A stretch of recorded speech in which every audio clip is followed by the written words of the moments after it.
चलो इधर सुनो, बिहार बोर्ड मैट्रिक परीक्षा 2027 के लिए परिवहन बायोलॉजी, ठीक है। चलो शुरू करते हैं, नाम है हम लोग। हाँ, वहिया पढ़ा रहे थे 5, लेकिन वहिया नहीं पढ़ा पाए थे, समझा, ठीक है। बाई कोई रहे।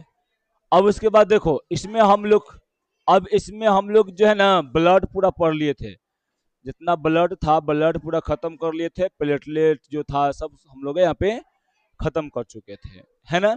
तो आज हम लोग क्या शुरू करते हैं जी, यहाँ पे आज हम लोग को क्या शुरू करना है, दिल। क्या करना शुरू है जी, दिल, समझे। हार्ट यानी हृदय, किसका हृदय वाला जी, मानव का हृदय है। कैसा हृदय है, किसका है, मानव हृदय, समझे।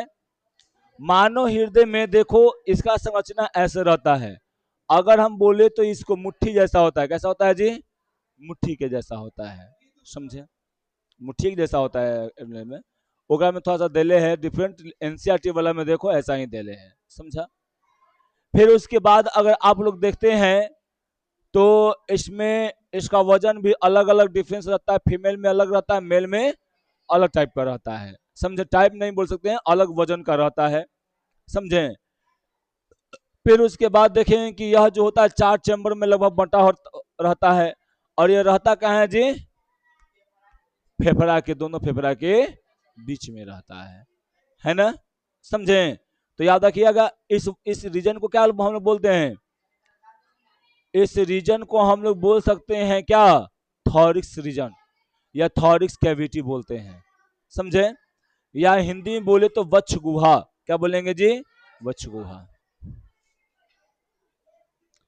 चलिए देखिए क्या आए, चलो ना आगे बताते हैं, ठीक। अब यहां पर देखो मनुष्य का हृदय, मनुष्य का हृदय जो होता है वो अत्यंत कोमल होता है, जानता ही है, बहुत कोमल होता है, ज्यादा हार्ड नहीं होता है, समझे क्या, हाँ टूट जाता है। और मांसल होता है, यानी मांस का बना होता है, यानी बोल सकते हैं कि मसल्स का बना होता है। जो वक्ष गुहा, वक्ष गुहा थॉरिस कैविटी के मध्य में पसलियों के नीचे तथा दोनों फेफड़ों के बीच में स्थिर होता है, समझे। याद रखिएगा क्या में कौन सा रहता है जी, पेशियां, कौन सा मसल होता है, मसल अलग अलग होता है, स्केलेटल मसल, कार्डियक मसल, है ना, स्मूथ मसल, ये सब अलग अलग मसल से होता है। यहाँ पे मसल्स क्या है जी, कौन सा मसल यहाँ पे है, कार्डियक मसल है। कौन सा मसल है जी, कार्डियक मसल से बना होता है, याद रहेगा ना। याद रखना हृदय एक क्या है यहाँ पर जी, केंद्रीय पंप अंग है, यानी सेंट्रल पंपिंग ऑर्गन, ठीक। क्या हम लोग जानते हैं इसमें जी, आपसे पूछ दिया जाएगा बताओ कैसा ये अंग है, तो बोलना है क्या जी, बोलना है केंद्रीय पंप अंग है, समझा। जो रक्त पर दबाव बनाकर उसका परिसंचरण करता है ना। परिसंचरण करने का मतलब क्या, सर्कुलेशन करता है, एक जगह से दूसरे जगह पे पहुंचाने का काम करता है, समझे। किसको करता है जी पहुंचाने का, ब्लड को। देख रहे हैं आपकी ये क्या है जी, आपका पूरी तरह से बोल सकते हैं कि ओरिजिनल फिगर तो नहीं कहेंगे, लेकिन यहाँ पर लगभग ओरिजिनल जैसा ही फिगर है ना। जैसा यहाँ पे अंदर में फिगर होता है वैसा ही ये है, समझे। मतलब सर्जिया हैं, सर्जिया हैं, देखो। और इसमें अलग अलग पंप भी होता है, क्या है जी, अलग अलग पंप है ना। यहाँ पर देखो इस तरह का इसका रचना होता है, आप याद रखिएगा, ठीक। चलो इसको आगे में हम लोग पढ़ना है अभी। हृदय का संरचना कैसा होता है, तो हृदय का संरचना कैसा होता है, तो पहले चलते हैं आकार पे। आकार कैसा होता है जी, आकार इसका होता है त्रिकोणा, यानी त्रिकोणा होता है, समझे। याद रखिएगा ऊपर वाला चौड़ा, नीचे वाला हल्का पतला होता है, समझे, ऊपर वाला और नीचे वाला हल्का पतला होता है। इसका चौड़ा भाग आगे आगे की ओर होता है और संकरा भाग पीछे की ओर होता है, समझे। यानी आगे वाला भाग क्या रहता है जी, ये वाला भाग चौड़ा रहता है और ये जो पीछे वाला भाग रहता है ये क्या रहता है जी, हल्का सा संकरा होता है। तथा ये किस तरफ झुका रहता है जी, बायां ओर, कन्ने है ई, इधर में ही झुकल हल्का सा रहेगा, समझे। इसीलिए कहा जाता है कि ये हाथ से जब हाथ मिलाते हैं तो दिल से दिल मिलता है, समझा, ठीक, समझे। कितना लोग कहता है कि दोस्ती जो होता है वो दाहिने से और दुश्मनी जो होता है वो बायां से, लेकिन नहीं, जो ई वाला से मिलाता है उसका दिल से दिल मिलता है, क्योंकि दिल झुका हुआ किधर है जी, बायां की ओर, ठीक। आप यहां पर देखिए, वो यह पूछ रहे थे कि हाई वाला द्रव क्या है भाई, फुचका जैसन, है ना। तो जानते हैं कि हृदय है। अब हृदय हल्का फुकुर फुकुर फुकुर मारता है, समझे।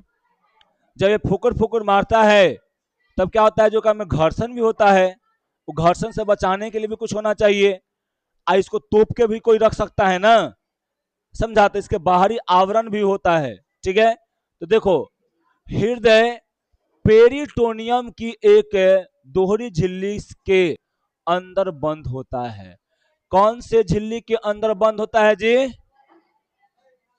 पेरिटोनियम।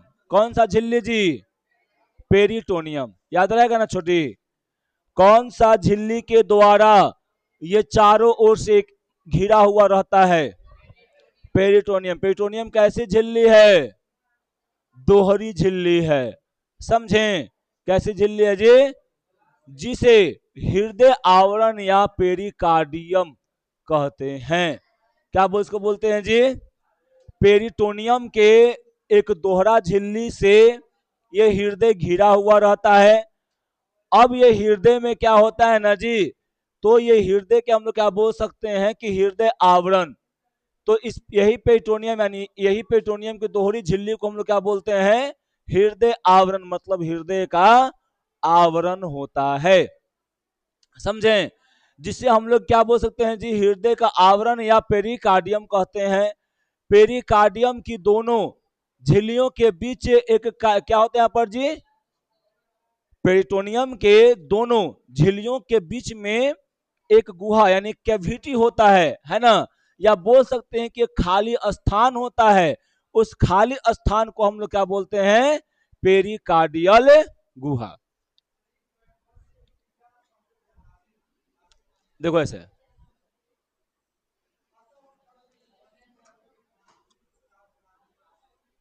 ये वाला तुम्हारा मान लो कि हृदय है, ठीक। अब एकरा पर दोहरा झिल्ली से ही घिरा रहता है।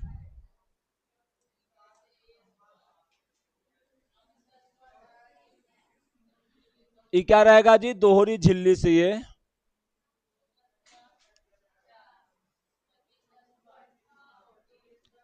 घिरा हुआ रहेगा, समझे। तो इसके बीच में देख रहे हैं ना, ये क्या है जी, पेरी तो नियम के दोहरी झिल्ली, ठीक। इसको हम लोग क्या बोलते हैं जी, हृदय आवरण, हृदय हृदय आवरण, क्या इसको बोलते हैं जी, हृदय का आवरण बोलते हैं, हृदय आवरण। या इसको क्या बोलते हैं जी हम लोग, पेरी कार्डियम, समझें। अब इसके बाद देखो, पेरिटोनियम में जो पेरिकार्डियम होता है, पेरिटोनियम होता है, हृदय आवरण होता है, एक कर दोनों के दोनों झिल्ली है, यहाँ पे दोहरा झिल्ली होता है। तो इन दोनों झिल्लिया के बीच में वो क्या रहता है, खाली स्थान। दोनों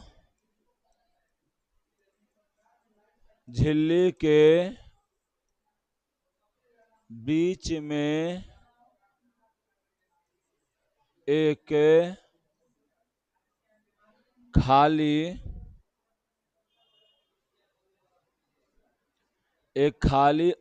स्थान होता है, इसे पेरिकार्डियल गुहा कहते हैं। क्या बोलते हैं इसको जी?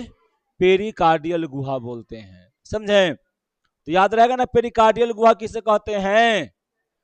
याद रखना, हृदय आवरण के जो दोनों झिल्लियां हैं, इन दोनों झिल्लियों के बीच में क्या होता है जी? यहाँ पे वो खाली स्थान होता है। वही खाली स्थान को हम लोग क्या बोलते हैं? यहाँ पे पेरिकार्डियल गुहा बोलते हैं। समझ में आया? अब देखो, पेरिकार्डियल गुहा है ना, पेरिकार्डियल गुहा में क्या रहता है यहाँ पर जी? पेरिकार्डियल द्रव भरा रहता है। समझे? याद रखना कि एकरा में क्या भरा रहेगा जी?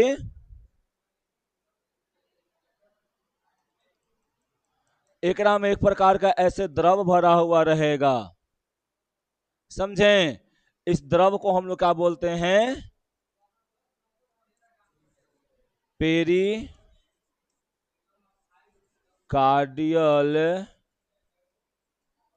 द्रव। समझे? तो ये याद रखिएगा कि पहला बात क्या, कि पेरिटोनियम के दोहरी झिल्ली से घिरा हुआ रहता है, जिसे हम लोग क्या बोलते हैं? हृदय आवरण या पेरिकार्डियम बोलते हैं। पेरिकार्डियम इन दोनों झिल्लियों के बीच में क्या रहता है? जो वो खाली स्थान होता है, उस खाली स्थान को हम लोग क्या बोलते हैं जी? पेरिकार्डियल गुहा बोलते हैं। फिर उसके बाद बोलेंगे कि पेरिकार्डियल गुहा के बीच में वो द्रव रहता है, इसे हम लोग क्या बोलेंगे जी? पेरिकार्डियल द्रव कहते हैं। बस हो गया ना? जो आप यहाँ पर देख रहे होंगे पेरिकार्डियल द्रव भरा हुआ है, क्या है जी? पेरिकार्डियल। ये जो तुमको ऊपर आवरण दिख रहा है झिल्ली जैसा है, ये क्या है? पेरिकार्डियम है। पेरिकार्डियम है ना, पेरिकार्डियम झिल्ली है। इसके बीच में ये जो द्रव है, ये द्रव क्या है जी? छोटू यहां बताओ। पेरिकार्डियल द्रव। ठीक है? तो देखो, ऐसे क्या में भरा हुआ रहता है। अब चलो यहां पर देखो, पेरिकार्डियल द्रव जो होता है, किसका काम क्या होता है? देखो, पेरिकार्डियल द्रव हृदय को बाहरी आघातों से तथा हृदय गति के दौरान हृदय और पेरिकार्डियल झिल्ली के बीच होने वाले घर्षण को क्या करता है जी? घर्षण को कम करता है, कम करके उसको बचाने का काम करता है। समझा? जैसे होता है ना कि हम लोग कुछ चलाते हैं, बैरिंग में क्या डाल देते हैं? ग्रीस। ग्रीस क्यों डालते हैं? क्योंकि वो क्या हो जाए? फ्रिक्शन लेस हो जाए। जब फ्रिक्शन लेस हो जाएगा, घर्षण खत्म हो जाएगा, घर्षण रहित हो जाएगा, तब उसमें क्या होता है जी? तब इसमें आराम से ऊपर नीचे चाहे वो नाच सकता है। उसी प्रकार से यहाँ पर होता है। ये एकरा में जैसे हृदय तो फुक फुक मारता है। अब जैसे जैसे फुक फुक करेगा, अब एकरा में क्या होगा जी? इसके जो आवरण होगा उसको वहां पे घर्षण होगा। घर्षण होगा तो हो सकता है कुछ देर के बाद खिया जाए, या हो सके कुछ रैप्चर हो जाए, जिससे हम लोग को बहुत सारा प्रॉब्लम होता है होगा। समझा? इसलिए एकरा में वो द्रव भरा रहता है। ये द्रव क्या रहता है? ये द्रव उसको एकदम चिकनाहट पैदा करता है और फ्रिक्शन लेस कर देता है ना? यानी घर्षण रहित, बिना घर्षण कर देता है, जिसको से आराम से फुकुर फुकुर मारेगा दिल, और भी मार रहा होगा सबके, है ना? यानी फुकुर फुकुर कर रहा होगा, और यहाँ पे आराम से ये गति होते रहता है। समझे? ठीक। अब उसके बाद देखो यहाँ पे बोल रहा है कि देखो, मनुष्य तथा मैमल वर्ग के अन्य जंतुओं के हृदय में कितने विषम होते हैं जी? 4 गो चेंबर होता है। याद रहेगा ना? मनुष्य के हृदय में कितने चेंबर? 4 गो मैमल्स के 4। मैमल्स मतलब क्या, जो स्तनधारी जीव है, समझे। तो याद रखिएगा आप लोग यहां पर कि जो मनुष्य या तथा बोल सकते हैं कि मैमल्स, एकरा सब में क्या होता है जी, 4 चेम्बर होता है। लेकिन एक होता है क्रोकोडाइल, समझा। क्रोकोडाइल के हृदय में कितना होता है, जो मैमल नहीं है और रेप्टिलिया है। रेप्टिलिया मतलब रेंगने वाला है, समझा। लेकिन फिर भी ओकरा में कितने चेम्बर होता है जी, 4 चेम्बर होता है, समझा। कॉकरोच में कितना, कॉकरोच में नहीं, क्रोकोडाइल में है ना, मगरमच्छ जिसको बोलते हैं हम लोग, उसमें कितना होता है जी चेम्बर, 4 होता है। ऑब्जेक्टिव पूछता है, याद रखना। जो इस प्रकार से दिया गया है, दायां और बायां आलिंद, याद रखना।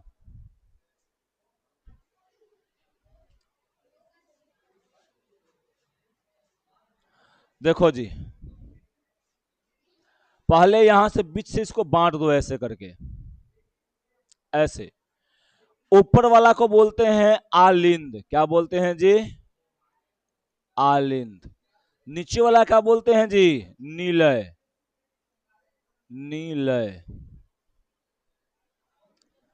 ऊपर वाला क्या बोलते हैं, आलिंद। नीचे वाला को, अब ये आलिंद दो प्रकार के, एगो दाया वाला, एगो दाया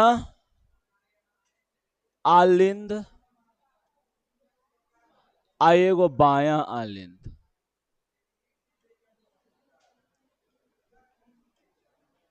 ठीक। नीले भी दो प्रकार के, दाया वाला, दाया नीले, और बाया नीले।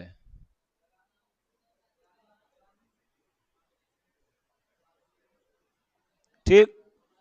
तो 2 चेम्बर एकरा में और 2 चेम्बर एकरा में, टोटल तुम्हारे हृदय में कितना चेम्बर, 4 चेम्बर। इसको ऐसे बांट दो, तो एगो चेम्बर यह हो गया, एगो चेम्बर यह, एगो यह, एगो यह। तो कितना हो गया, 1 2 3 4 चेम्बर हो गया। समझ में आया, बोलो। तो इसमें कितने चेम्बर होते हैं जी, 4 चेम्बर होते हैं, समझे ना। कौन कौन, दाया आलिंद, बाया आलिंद, दाया नीलय, बाया नीलय। ठीक है, कोई दिक्कत नहीं ना, बोलो।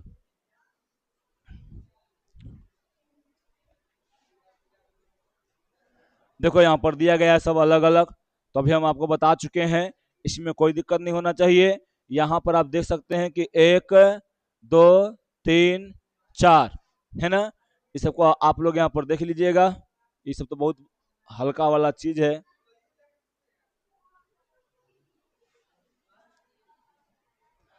देखो अब उसके बाद, दाया और बाया आलिंद हृदय के चारों अग्रभाग में होते हैं। क्या होते हैं जी, दाया और बाया आलिंद जो होता है हृदय के ऊपरी भाग में होता है, और जो यहाँ पर क्या होता है जो नीले होता है वो इसके निचले भाग में होता है। याद रखना, दोनों को विभाजित करने वाले को हम लोग क्या बोलते हैं जी, सेप्टम। देखो तो कन्ने है सेप्टम, दिया हुआ है यहाँ पे सेप्टम। देखो यहाँ पर ई जो होता है ना, एगो ऐसे इला, इसी को बोलते हैं हम लोग क्या जी, सेप्टम। यही सेप्टम जो होता है इधर और इधर में बांट देता है। जैसे ही हृदय को इधर और इधर में बांट देगा ना, तो ये क्या कहलाएगा जी, ये वाला अलग हो जाएगा, ये वाला अलग हो जाएगा। फिर यहाँ से एगो कस्पिक भाल्व आता है, तो ये ऊपर अलग हो गया, नीचे वाला अलग हो गया। यहाँ से एगो भाल्व आता है, ऊपर वाला अलग है, ऊपर वाला अलग हो जाता है, नीचे वाला, समझे। तो यहाँ 4 भागों में बढ़ता है, याद रखिएगा। इसे याद रखना, इस सिस्टम को अंतरालीय क्या है यहाँ पर जी, अंतरा आलिंद भीति कहते हैं। क्या बोलते हैं इसको जी, यहाँ पे जो है आलिंद वाला है उसको क्या बोलेंगे, अंतरा आलिंद भीति कहते हैं। देखिए, दाया और बाया हृदय, सॉरी दाया और बाया निलय हृदय के संकरे भाग यानी नीचे वाला भाग होता है, हम बता चुके हैं अभी। और ये भी क्या होता है जी, एक दूसरे से अंतरा निलय भीति से यानी एक सेप्टम से, यानी ये वाला क्या बोल सकते हैं इसको जी, ये सेप्टम है। तो ऊपर वाला सेप्टम जो रहेगा ना, इसको क्या बोलेंगे हम लोग जी, कि अंतरा आलिंद बोलेंगे, अंतरा आलिंद भीति बोलेंगे, समझा। और नीचे वाला जो रहेगा, ये वाला जो देखो यहां से जो बटा रहेगा ना, आलिंद बटा रहेगा ना, आलिंद बटेगा तो क्या बोलेंगे जी, अंतरा आलिंद। लेकिन यहां पर नीलय जब बटेगा तब इसको क्या हम लोग क्या बोलेंगे जी, कि अंतरा नीलय भीति कहते हैं। समझें? ठीक, याद रखना है इसको। अगर हृदय के, याद रहेगा ना आप लोगों को जी, हृदय के जब नीले वाला भाग जब बंटता है, नीले वाला भाग में जो सेप्टम होगा इसको हम लोग क्या बोलेंगे जी, अंतरा आलिंद। क्या बोलेंगे इसको, अंतरा आलिंद की नीलय, अंतरा नीलय भीति। समझे? ऊपर वाला भाग जो बटेगा इसको क्या बोलेंगे हम लोग जी, अंतरा आलिंद भीति। आप लोगों को इसमें दिक्कत नहीं होगा, बोलिए कोई दिक्कत? कोई दिक्कत? याद रखिएगा दोनों आलिंद की दीवार पतली होती है, जबकि नीलय जो होता है ना, नीलय यानी बोल सकते हैं यहाँ पे कि दोनों आलिंद, आलिंद वाला ऊपरे वाला जो भाग रहता है ना जी, वो कैसा होता है, उसका दीवार पतला होता है। लेकिन नीलय का दीवार क्या होता है जी, एकरा आलिंद की अपेक्षा मोटा होता है, क्योंकि यहाँ प्रेशर ज्यादा क्रिएट होता है, इसलिए यहाँ पर ज्यादा मोटा रहता है। अब हमको बताओ तनी, किसका किसका भीति मोटा होता है और किसका भीति पतला होता है?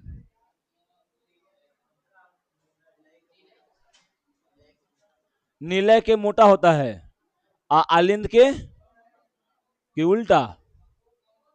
उल्टा ना जी, अविनाश सही तो बोला। आलिंद के पतला होगा कि मोटा होगा? पतला होगा, हम तो अभी पढ़ाए कि मोटा होगा।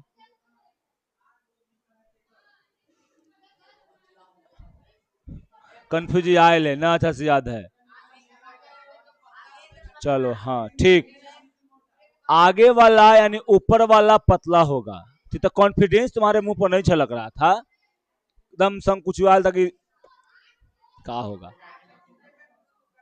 हाँ तो इसी तो हम बोल रहे थे कि तुम संकोच संकोच में जाओ, कॉन्फिडेंस में आओ, तो तुम ये नहीं रहा था।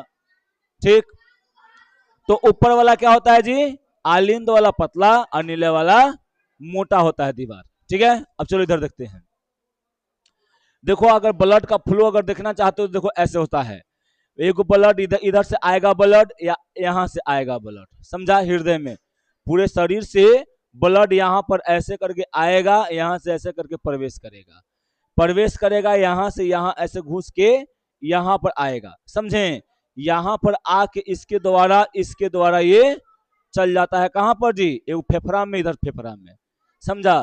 फेफड़ा में से फिर कहां से होगा जी, यहां से घुसेगा अंदर, यहां से आएगा अंदर, और अंदर आकर इसमें आता है, इधर से फिर होता हुआ ऐसे करके पूरे शरीर में फैल जाता है। समझे? तो ये प्रक्रिया याद रखिएगा आप लोग। ठीक, हाँ। अब देखो यहाँ पे दाया और बायां नीले हृदय के संकरे पश्च भाग में स्थित होते हैं, तथा ये क्या होते हैं जी, एक दूसरे से, हाँ,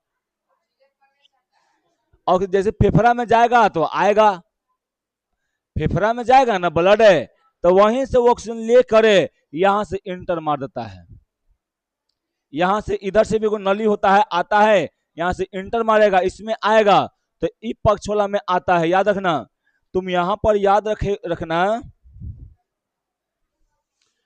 बिना ऑक्सीजन वाला, बिना ऑक्सीजन वाला रक्त, बिना ऑक्सीजन वाला रक्त दाया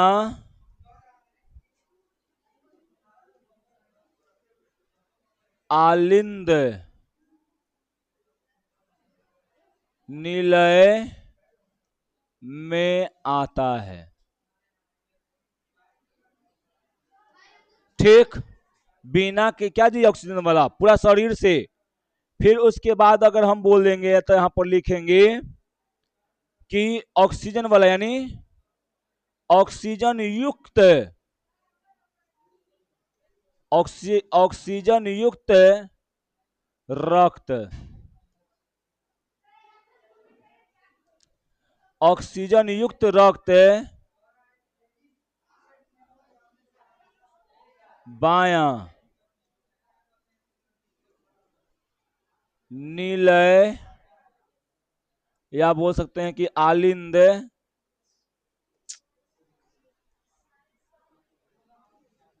बायां आलिंद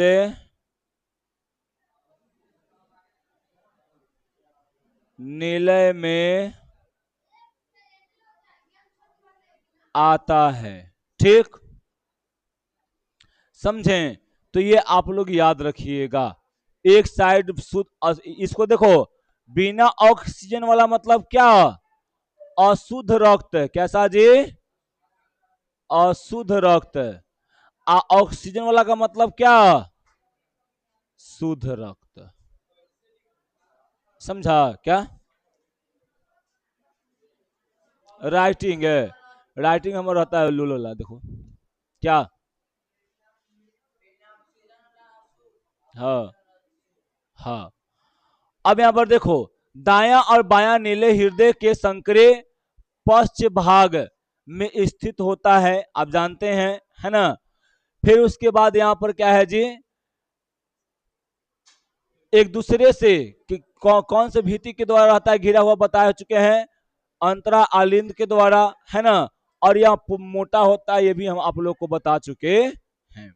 अब यहां पर याद रखिएगा, दाया आलिंद, दाया आलिंद दाएं नीले में एक छिद्र होता है, यानी बोल सकते हैं यहां पर क्या छोटू?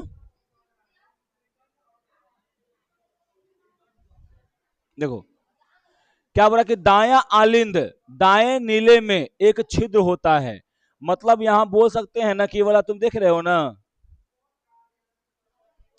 ये वाला कौन सा भाग है जी बताओ? ये कौन सा भाग है? दाया आलिंद है। ये वाला कौन सा भाग है? दाया नीले है,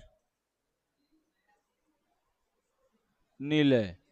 तो देखो एकरा में से, एकरा में जाने के लिए क्या है जी? एगो छिद्र है, यहां पर एगो छिद्र है, समझें?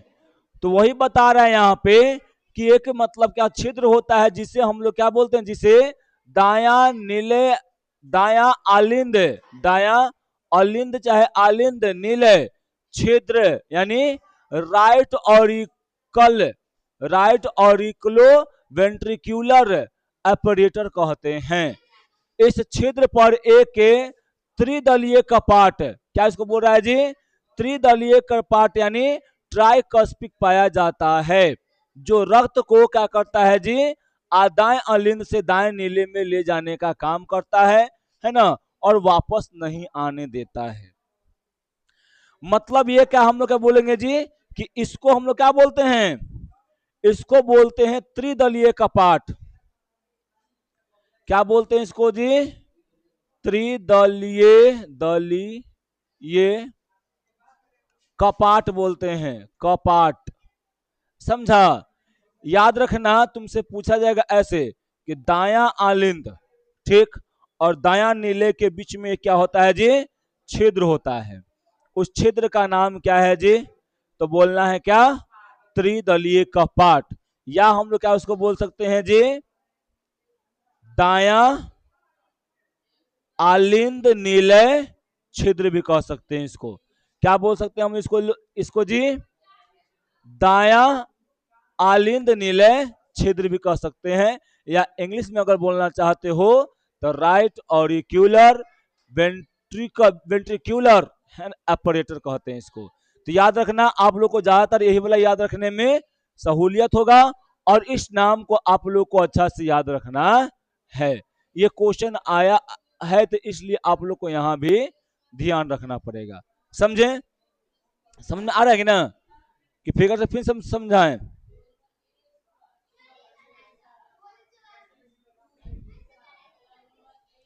देखो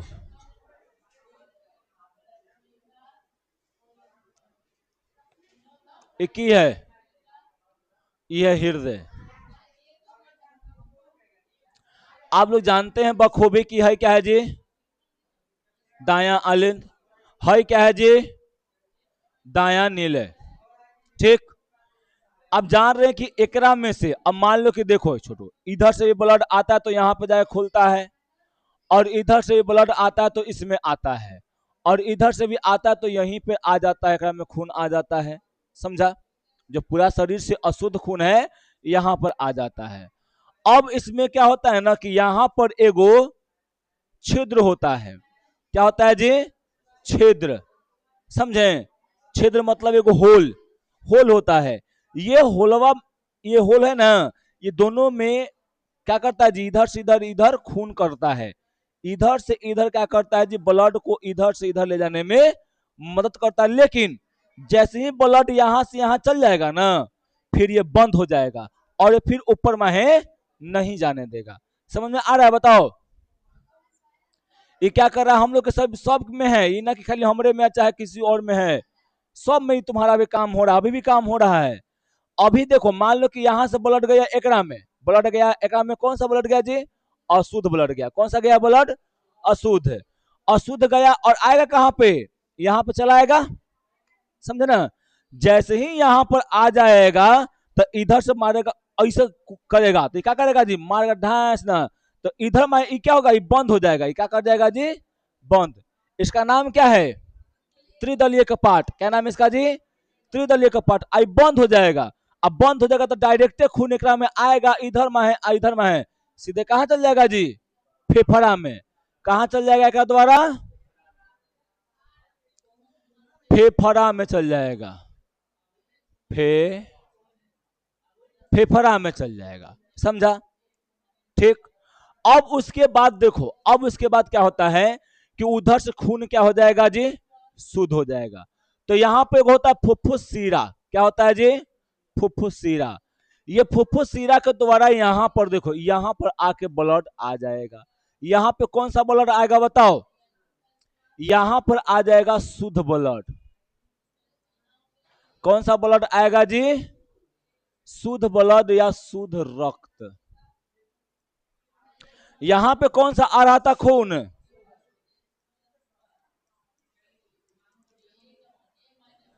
अशुद्ध रक्त आ रहा था।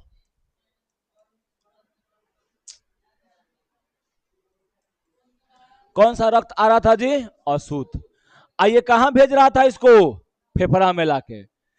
अब इधर में प्रेशर लग रहा था तो क्या हो रहा था? त्रिदलीय कपाट में बंद हो जा रहा था, जो ऊपर में है नहीं जाने दे रहा था, सीधे कहां भेज रहा था? फेफड़ा में। अब इधर से आएगा शुद्ध रक्त। समझा? शुद्ध रक्त तो यहां पर चल दिया, आग आ जाएगा। ठीक। अब इधर से ऐसे आया, एंटर मार दिया, एंटर मार दिया, इधर से आया, एंटर मार दिया, एंटर मार दिया। समझे? जैसे ही एंटर मारा, अब यहां पर क्या होगा ना छोटू, यहां पर अब क्या होगा कि एकरा में आ गया, तो एकरा में तो खाली नहीं ना रह जाएगा ब्लडवा, नीचे आएगा ना, तो ये नीचे आ जाएगा, ब्लड क्या हो जाएगा जी? नीचे आ जाएगा। तो पता है इसको क्या बोलते हैं? किसके द्वारा आता है? इसको बोलते हैं बाया आलिंद निलय छिद्र बोलते हैं। क्या बोलते हैं इसको जी? बाया आलिंद निलय छिद्र। इसको पता है एक नाम और क्या है? द्विदलीय, दलीय, द्विदलीय कपाट। क्या इसका नाम है जी? द्विदलीय कपाट। इसको बोलते हैं बाइकस्पिक, इसको बोलते हैं ट्राइकस्पिक, इसको क्या बोलते हैं जी? बाइकस्पिक, यानी द्विदलीय कपाट। इसको क्या बोलते हैं? त्रिदलीय कपाट। ऐसे क्या बोलते हैं? अब हमको ये पहले बताओ कि द्विदलीय कपाट किधर होता है? बाया वाला में होता है कि दाया वाला में होता है? दाया वाला में होता है। मारेंगे झापर। द्विदलीय पूछ रहे हैं, द्विदलीय बाया वाला में होता है, त्रिदलीय दाया वाला में होता है। तो त्रिदलीय पूछेगा तो क्या बताएगा, दाया वाला में। और यहाँ पे द्विदलीय पूछेगा तो कहाँ बताएगा जी, बाया वाला में। अब देखो छोटू, ये द्विदलीय कपाट से क्या होगा, यहाँ पर ब्लड आ जाएगा, शुद्ध रक्त यहाँ पर है फेफड़ा में, यानी चौथा चैम्बर यहाँ पे है ना, यानी बाया नीले में आ जाएगा। जैसे ही बाया नीले में आएगा, भर जाएगा तो मारेगा फचाक, ठीक है। और यहां से इसके द्वारा फिर से पूरे बॉडी में भाग जाएगा ब्लड, समझा, पूरा बॉडी में फैल जाएगा, ठीक। और यही प्रतिक्रिया हमेशा होते रहता है, होते रहता है। ये बंद हो जाएगा, जैसे ऐसे मारेगा प्रेशर ना, तो ये वाला बंद, ये ऊपर जाने ही नहीं देगा, समझा। और यहां से पूरा फैल जाता है, समझे। तो यही प्रक्रिया हमेशा होते रहता है। आए क्या, ये बंद हो जाएगा, जैसे इधर से प्रेशर ज्यादा होगा ना तो खुल जाएगा, इधर से प्रेशर होगा तो बंद हो जाएगा, ठीक।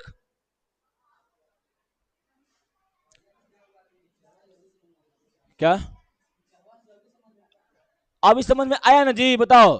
तो वापस बंद हो जाता है। इसी प्रकार बाया में क्या होता है, वही लोग बता रहे हैं, देखो यहाँ पे वही बता रहे हैं ना, यहाँ पे बाया अलिंद नीलय छिद्र, यानी अलिंद भी बोल सकते हैं, कोई दिक्कत नहीं में। इसको बोलते हैं द्विदलीय कपाट, समझे ना। इसको या तो इसको क्या, इसका एक और नाम है द्विदलीय, क्या नाम है जी, मिट्रल कपाट। तो ये मिट्रल कपाट भी नाम कभी कभी तुम्हारे एग्जाम के ऑप्शन में आ गया है, तो याद रखना मिट्रल कपाट को, है ना। जो रक्त को बाएं आलिंद से यहाँ पे बाएं नीले में जाने देता है, लेकिन उसको फिर से विपरीत वाला में आने ऊपरे नहीं देगा, समझे। कोई दिक्कत नहीं यहाँ पे, बताओ, बोलो, कोई दिक्कत इसमें नहीं ना। एक बार और हम इसको थोड़ा सा बताते हैं, क्योंकि आप लोगों को हो सकता है कि थोड़ा सा,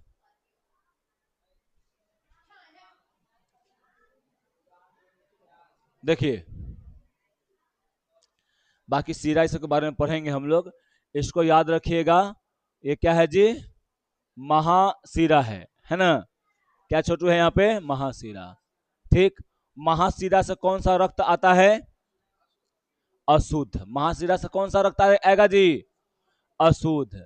फिर यहाँ पे फुफ्फुस धमनी है, क्या कौन सा है जी, फुफ्फुस धमनी क्या काम करता है, अशुद्ध रक्त को फेफड़े में ले जाने का काम करता है, याद रखना। पहला याद रखना, महासीरा, महासीरा, महासीरा का काम क्या होता है, पूरे ब्लड बॉडी से ब्लड को लाकर कहां पहुंचा देना जी, बायां आलिंद में, समझा। अशुद्ध रक्त को लाने वाला ही है। और यहाँ पे महाधमनी सॉरी फुफ्फुस सीरा जो है, ये यहां से हृदय से खून को लेकर कहां पहुंचा देगा, फेफड़ा में पहुंचा देगा, कहां पहुंचा देगा, फेफड़ा में पहुंचा देगा, समझ में आ रहा है ना। अब उसके बाद क्या होगा, जैसे फेफड़ा में शुद्ध खून हो जाएगा, तो उसके द्वारा किसके द्वारा अंदर आ जाता है यहाँ पर जी, फुफ्फुसीरा के द्वारा आ जाएगा अंदर, कहां पे आ जाएगा, अंदर, किसके अंदर, हृदय के अंदर आ जाएगा, फुफ्फुसीरा से, हाँ। अब फिर उसके बाद क्या हो जाएगा जी, यहां से महाधमनी, महाधमनी के द्वारा पूरे बॉडी में फैल जाता है। तो याद रखिएगा यहां पर कि महासीरा ई पट्टी है, अगर महासीरा है तो वो अशुद्ध रक्त लाएगा, अगर महाधमनी है तो वो शुद्ध रक्त को पूरे बॉडी में फैलाने के लिए ले जाएगा, समझ में आ रहा है। अगर यहाँ पे फुफ्फुस धमनी है तो ये हृदय से फेफड़ा में क्या ले जा रहा है जी, अशुद्ध रक्त को ले जा रहा है। अगर फुफ्फुस सीरा है तो ये क्या करेगा जी, शुद्ध रक्त को फेफड़ा से हृदय में लाएगा, समझ में आया ना।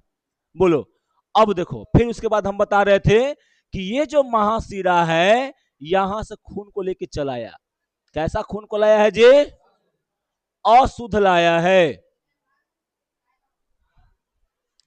अशुद्ध रक्त को लाया है, समझे।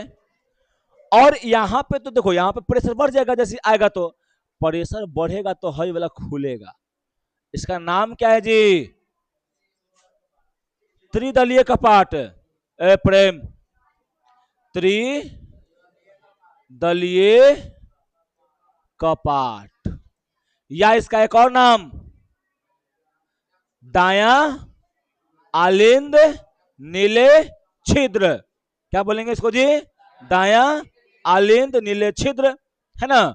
अब यहां पर ये आ जाएगा, अब ये एक भर जाएगा तो प्रेशर लगाएगा, प्रेशर मारेगा फुक सीना, यहाँ पर क्या कर जाएगा इलाजी, बंद। क्या हो जाएगा इला, कौन सा छिद्र बंद हो रहा है, त्रिदलीय कपाट बंद हो रहा है।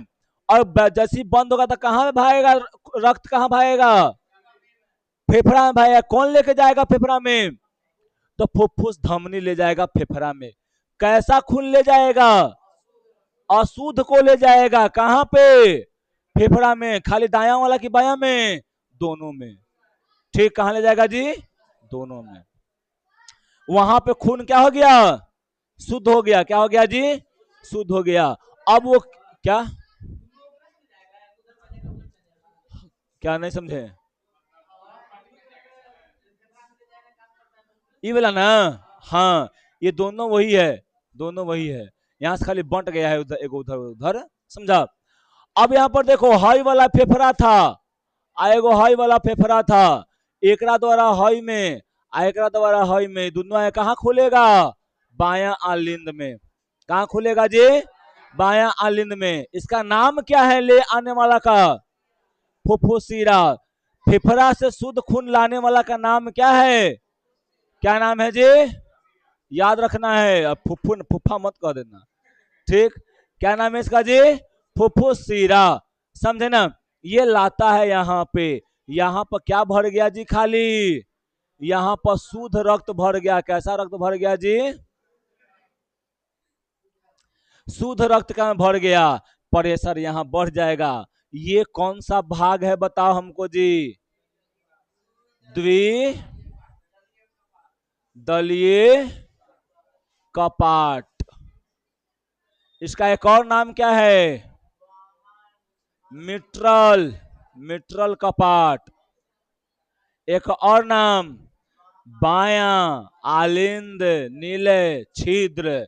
इसके द्वारा रक्त आ जाएगा कहां पे, बाया आलिंद में आ जाएगा। जैसे ही बाया आलिंद में आएगा, मारेगा बाया नीले, हाँ बाया नीले, बाया नीले में आ जाएगा। और जैसे ही आ जाएगा मारेगा फूक, है ना। यहाँ पर जैसे चापेगा क्या कर जाएगा जी, यहां से निकल के किसके द्वारा जाएगा, महाधमनी के द्वारा। कहां जाएगा, पूरे बॉडी में फैल जाएगा। समझ में इतना आया, बताओ कोई दिक्कत ना छोटू, कोई दिक्कत ना। अब एक बात और याद रखना, उतना याद रखे हो तो एक बात और याद रखना। देखो यहां पर है दाया नीले, दाया नीले के ऊपर में यहां पर तुमको ऐसे को दिख रहा होगा भाल्व, है ना, कपाट, ठीक। तो इस कपाट को क्या बोलते हैं हम लोग जी, फुफ्फुस कपाट। क्या बोलते हैं इसको, फुफ्फुस कपाट, ठीक है। इसका नाम है फुफ्फुस धमनी, इसलिए इसको क्या बोल दिया जी, फुफ्फुस। अब यहां पर देखो ये वाला कौन है, महाधमनी है ना। तो इसको हम लोग क्या बोलते हैं, इस वाला भाल्व को क्या बोलते हैं जी, महाधमनी कपाट। क्या बोलते हैं इसको, महाधमनी कपाट। अब समझ में आया होगा फिगर से, कोई दिक्कत तो नहीं हुआ होगा। बढ़ते हैं आगे में, में यहाँ कुछ था,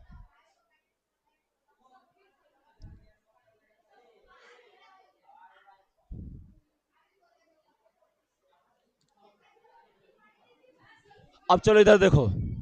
अब यहाँ पे क्या है जी, दाया आलिंद दाएं, ये सब पढ़ाया हुआ है ना अभी, ये सब पढ़ाया हुआ है, ठीक। ये भी पढ़ाए हुए हैं अभी, कोई दिक्कत यहाँ पर तो होना नहीं चाहिए। अब देखिए यहाँ पे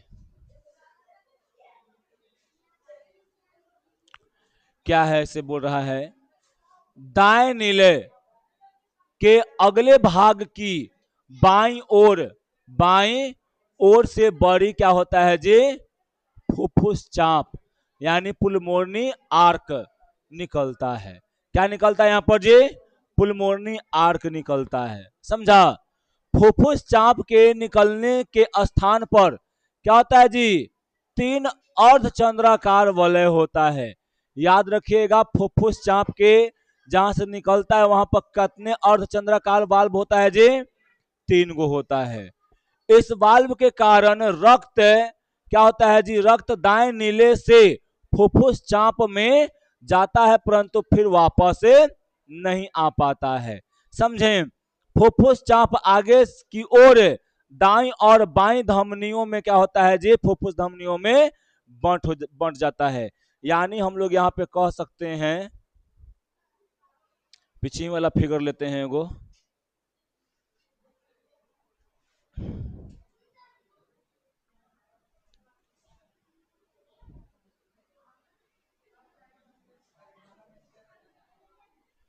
देखो अभी क्या बोला जी कि एगो जो होता है दाया नीले में, दाया नीले के जैसे थोड़ा सा ऊपर बढ़ते हैं तो यहां पर होता है एगो 3 गो अर्धचंद्राकार के, है ना, 3 गो अर्धचंद्राकार के एगो वाल्व होता है जिसको हम लोग बोलते हैं फुफ्फुस का पार्ट बोले, चाहे क्या बोलते हैं जी, पुलमोनी आर्क बोलते हैं या फुफ्फुस चाप बोलते हैं, चाप, है ना।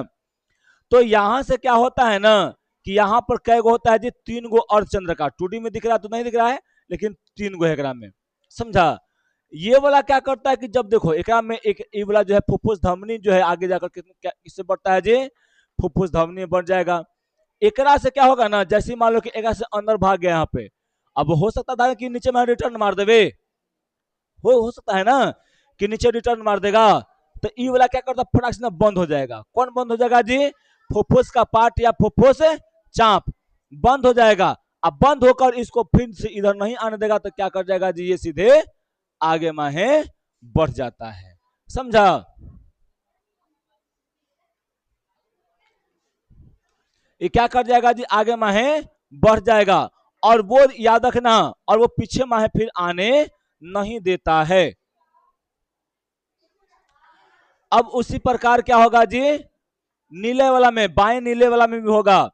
तो याद रखना यहाँ पे बाएं नीले के अगले भाग के दाएं कोने, दाएं कोने से महाधमनी या महाधमनी चाप निकलता है।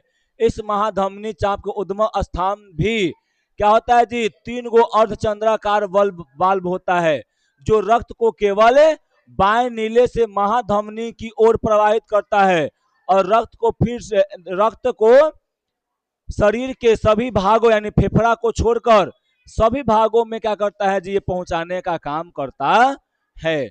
जैसे मैं आप यहां पर देखें, यहां पर देखें तो इसका बात कर रहा है, ये क्या है जी, यहाँ पे महाधमनी या इसको महाधमनी चाप बोल सकते हैं। एकरा में भी 3 गो अर्धचंद्राकार वाल्व होता है। कितने होते हैं जी, 3 गो। कहां से रहता है, बाया नीले से होता है ना, इसके दाएं भाग में रहता है, यहां से खुलता है, एकरा में 3 गो अर्धचंद्राकार वाल्व होता है ना। अब यहां से क्या होगा ना कि जैसे ही ब्लड मारेगा धाए से ना इधर, समझा, तो ये क्या कर देगा, रिटर्न मार देगा भी, तो रिटर्न न मारे इसलिए बंद करता है, अब प्रेशर मारता है कि पूरा में है बाहर हो जाए, समझे क्या। हाँ पेपर में रहेगा तो प्रेशर क्रिएट करेगा, बाहर बिक देगा, समझा। अब उसके बाद देखो दाएं आलिंद के अग्र महाशिरा तथा एक पश्च महाशिरा खुलती है जो शरीर के सभी भागों से अशुद्ध खून को दाएं दाएं आलिंद में लेके आने का काम करता है। अभी बताएं यहाँ पे देखिए, बार बार आप लोग को हम फिगर दिखा दिखा के बता रहे हैं, समझे ना। यहाँ पर याद रखिएगा ये क्या है जी, महाशिरा है। कौन सा महाशिरा है, दाहिने तरफ से आने वाला, देखो एगो यह महाशिरा एगो यह महाशिरा, ये दोनों क्या करता है महाशिरा जी, पूरे शरीर से अशुद्ध खून को लाने का काम करता है। क्या करता है काम जी, पूरे शरीर से अशुद्ध खून को लाने का कौन काम करता है जी, यही वाला महाशिरा करता है, समझे। तो याद रहेगा ना, पूरे शरीर से अशुद्ध खून लाने का काम कौन करेगा, पूरे शरीर में शुद्ध खून पहुंचाने का कौन काम करेगा जी, महाधमनी। फेफड़ा से शुद्ध खून हमारे शरीर में किसके द्वारा आएगा जी, फुफ्फुसीरा। हमारे शरीर में हृदय से क्या उसको बोल सकते हैं, अभी गलत का बोल देते कि फेफड़ा से हृदय में लाने के देखो ऐसे बोलते हैं, फेफड़ा से शुद्ध खून को हृदय में लाने का कौन काम करता है जी? फुफ्फुसीरा।